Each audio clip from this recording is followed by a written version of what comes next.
ये देखो 25 जुलाई 2021 शिफ्ट 2 का क्वेश्चन है। A force of 40 i cap 10 j cap newton acts on a body of mass 5 KG. Mass है 5 KG और force लग रहा है एक्स में भी और वाई में भी। आई कैप जे कैप दिया है, तो ऐसे क्वेश्चन को बनाने का सबसे सिंपल तरीका रहता है एक्स का कैलकुलेशन अलग करो, वाई का कैलकुलेशन अलग करो। तो इधर हमको फोर्स लग रहा है 40 न्यूटन का और वाई डायरेक्शन में फोर्स लग रहा है हम लोग को 10 न्यूटन का।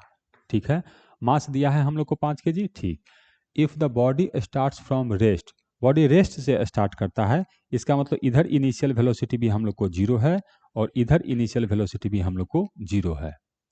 It's position vector are at time t equal to 10 second. 10 second के बाद उसका पोजीशन वेक्टर मतलब एक्स कितना होगा, वाई कितना होगा, ये हमको बताना है। कैसे बताएंगे इसको? सबसे पहले देखो, मास दिया है 5 केजी, फोर्स दिया है, तो अगर मैं डिवाइड कर देता हूं तो ये एक्सेलेशन आ जाएगा, लेकिन ये एक्सेलेशन एक्स डायरेक्शन का होगा। तो ये हो गया हम लोग को 40/5, ये हो गया 8 मीटर पर सेकेंड स्क्वायर। इधर एक्सेलेशन कैलकुलेट करेंगे तो ये हो जाएगा हम लोग को, फोर्स है 10 और मास है 5, तो ये हो गया 2 मीटर पर सेकेंड स्क्वायर।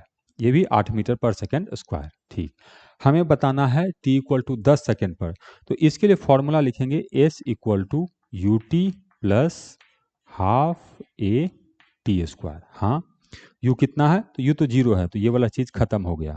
तो हाफ एक्सेलेशन कितना 8, टाइम कितना बोला 10 सेकेंड, तो 10 का स्क्वायर, तो 10 का स्क्वायर हो गया 100। ये 4 से गुना होगा तो ये तो आ गया हम लोग को 400, और इधर जो चलेगा उसको हम लोग x कहेंगे, तो x आ गया हम लोग को 400।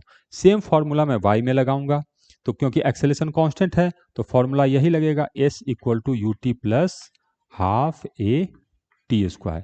यू जीरो है तो ये वाला चीज़ खत्म हो गया, तो इसी के डिस्प्लेसमेंट को y कहेंगे।